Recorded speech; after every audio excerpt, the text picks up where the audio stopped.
Hey guys, Jesse here, and today I'll be taking a look at the Master Grade Gundam Spiegel from G Gundam.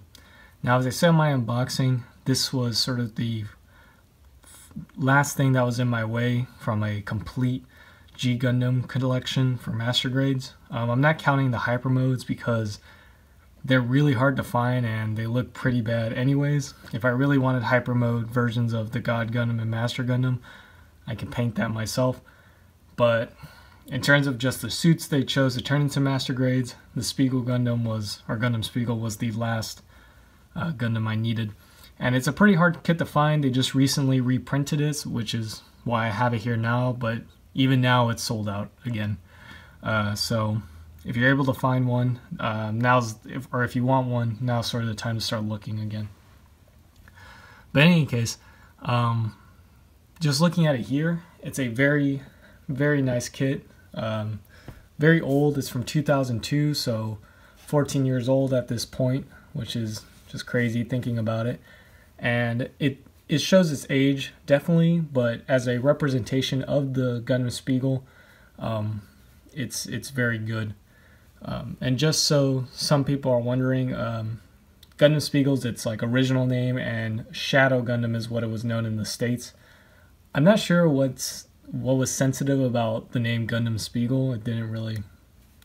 I'm not sure how that's offensive at all, but they changed several names like Tequila Gundam to Spike Gundam, but that's kind of obvious. I mean, the show ran prime time for kids, and Americans are more sensitive towards alcoholic and tobacco references, so that makes sense to me, but I'm not sure why they changed Gundam Spiegel to Shadow Gundam.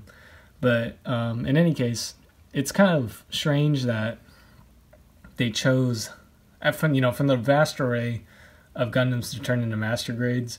It makes sense to turn the God Gundam, Shining Gundam, and Master Gundam into Master Grades, but the Gundam Spiegel was just sort of out of nowhere, which may be the reason why it's so rare, just because they just didn't make as many or something. And I think the reason why they chose the Gundam Spiegel was, yes, Schwarzbrüder, the pilot, was an important character in the show, but the design of the Gundam Spiegel isn't as blatantly racist as the other designs in the show. It represents Neo-Germany, but the only thing real German about its design is, I guess, its colors, and that its helmet, or its head, looks kind of like a German military helmet. But that's it. So what's German about this? I'm not sure. But in any case, as a representation of the suit from the show, it looks great. All the proportions are there. The detail is there too, in the sense that there isn't a lot of detail. There's almost like no panel lines whatsoever, but G Gundam designs were always very plain in terms of the surface detail, because it was a very like Saturday morning action cartoon. So yeah, not too many panel lines. I think most of the panel lines and details are in the thrusters and in his backpack here, which does come out to form the core lander, which I'll show soon. And the only thing I painted on this kit was the pilot, and I just top coated it. This is pretty much a straight build. I like to keep these G Gundam kits like as pristine as possible, just because in the show, no matter how beat up they got, they always ended up pristine by the end, unless they were completely destroyed. In any case, let's talk a little bit about the articulation here. Now, the biggest thing that came with these G Gundam kits was something called the Fighting Action Frame, which means it was going to go above and beyond what Master Grades could do at the time in terms of articulation, and I think it works a little bit better on the other G Gundam Master Grades, but you do get pretty impressive articulation for a Master Grade here. The weakest point, though, are the hips here. These are just on ball joints, so there's no swivel, but everything here is double jointed and such, in a way that you can move it just about anywhere you want. The torso here is great. The head is just on a regular ball joint, really nothing special there. But the cool thing about these kits is that the balance is just tremendously good.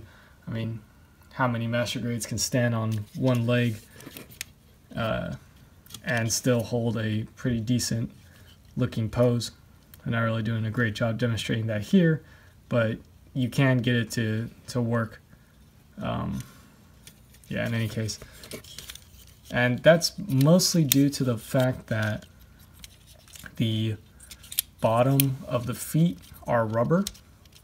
So these parts are rubber, and that allows it to have more traction when posing. And also the hands are rubber. I didn't really understand that. Maybe it was so that they could hold on to things a little bit better, but that's the case here. And what's important for I guess all the G Gundam Master Grades except for the Master Gundam, I guess, is that it has to be able to do the cross arm pose. Every Gundam in G Gundam crosses its arms eventually at one point. And for the Spiegel Gundam here, or Gundam Spiegel, you can push in the chest by holding up that flap, and then you can get the arms across so that it looks a bit more natural. So that you can have the arms really close to the chest, and you can pull that out and close that up. And an interesting thing about the Spiegel Gundam that the other Gundams don't have is it kind of has an opening cockpit. So you open this part, which doesn't really stay open, and then you kind of open the front here, and that's where Mr. Schwarzbruder would come out and stand and tell Domon how bad he is at fighting. But you don't actually see the pilot in there because the core lander here is what houses the pilot, and there's no sort of window or anything that shows it. So here's the core lander, and for those of you, again, unfamiliar with G Gundam, every Gundam comes with a sick-ass hover car, and that is the backpack for all the Gundams. So to transform this, it's just a few swivels, and this is your hover car here, or core lander as it was known in the show. And in there you can see I painted Schwarzbruder. Never understood Schwarzbruder. He was a German ninja, which I mean that's anime for you, I guess, but yeah, I went ahead and painted him. He has a lot of colors, so that was a lot of fun. And that's a very undetailed mold, so I know it looks pretty rough, but the mold is pretty rough, so I'm going to use that as my excuse. But I mean, in any case, this is very cool. It's a nice representation of the core lander. And again, you just transform it just like that, and it slides right in. And you've really got to line it up, or else it won't go in. There's some tracks in there.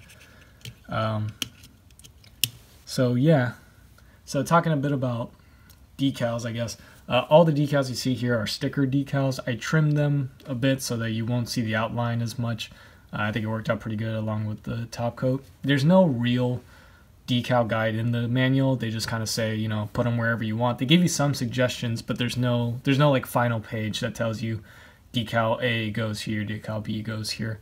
It's just sort of up to you. So in my case, I just sort of put them where I thought it would look best and not overdo it too much.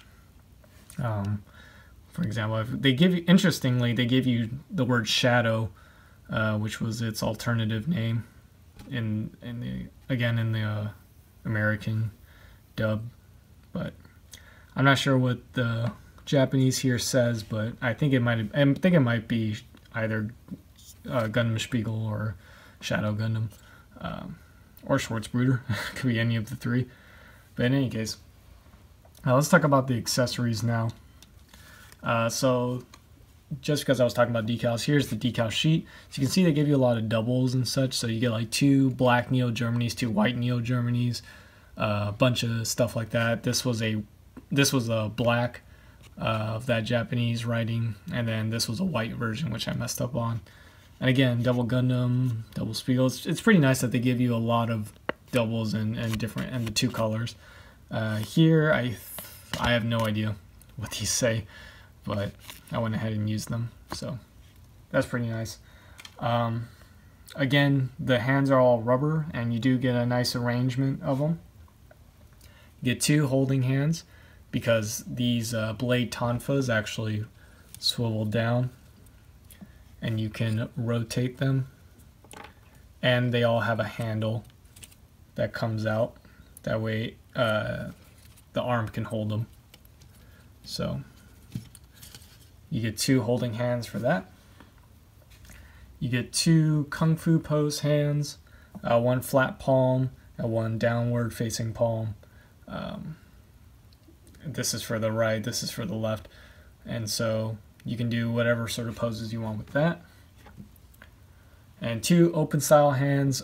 These are either your style hands or the ones that you put on the opposing like elbow pit to do the crossed arm pose, which works really well, and you'll see it in the spinning vase shots. But again, these are all rubber. I don't know, love it or hate it. I mean, they're okay, but you're gonna get a lot of flash on these, and they're hard to clean up just because they are this rubber material. Doesn't really bother me, and if I remember in the show, all the Gundam hands in the show were just all gray, like hand armor and all. You get a rubber V-fin, which I find completely useless, because I guess the idea was that they thought you would be messing with this guy so much that the most sensitive part on him would be the V-fin. So if you feel like you're gonna pose him like every other day or something, you might want to use a rubber V-fin to avoid breaking it. My problem with this thing is, 1, the details are really soft on it, and 2, the color of the yellow, it's going to be kind of hard to see, is not the same as the rest of the yellow on the kit. So you'll have to paint this if you want it to look correct. And then you get some extra screws. There are screws and nuts in this kit. I have 0 problem with that. It allows you to sort of choose how tight you want these joints to be. But I know for some people, they just don't like the idea of screws in these kits. They're located in the elbows, in the ankles and knees, and I think there's one in the chest, but again, I've had no real problem with it. And just a final note, there's no action-based connector, so you're going to have to use one of the forked connectors, but the Spiegel Gundam doesn't do a lot of flying anyway, so I think he's okay on the ground only. You also get these 2 1/20th scale figures with the kit. You get Schwartzbruder, the pilot, and Rain Mikamura when she joined Schwartz for a short period of time. You get one with her with a mask on and one with just her regular face, which is cool. As I mentioned in my unboxing, this material that they molded these in are kind of hard to work with in terms of painting and stuff. So these guys do take some work if you want to paint them. That's really fun, but this is just something a lot of the older master grades did, or any kits really back in the day. But because G Gundam was very reliant on its characters more so than their Gundams for story development, it just seems fitting that they provide, like every master grade G Gundam kit provided a figure. So overall, I think it looks great. I think it's a great representation of the Gundam Spiegel. It's really our only choice for a nice kit of the Spiegel, because the only other one I believe is the old 1/144 scale no grade, which is all those G Gundam no grades are really bad. I think this is good. Again, really plain details, no panel lines really. So if you want to go ahead and detail this guy out, it's a great blank canvas. Oh, and another note before I forget is the inner frame of this guy is actually really detailed, far more detailed than the outside. So if you ever see this kit or any of the G Gundam kits, really, it's kind of strange to see that their inner detail, or the inner frame, has more detail than the outside. But if you're a person that likes to display part of the armor missing to show off some of that inner frame detail, this would be a pretty nice kit to work on. But in any case, again, I suggest if you're a G Gundam fan, for sure, now's the time to start looking for the Gundam Spiegel again, because who knows when they'll ever reproduce this guy. And I'm pretty proud to have this in my collection. So thanks for watching, and I'll see you all next time. Bye-bye.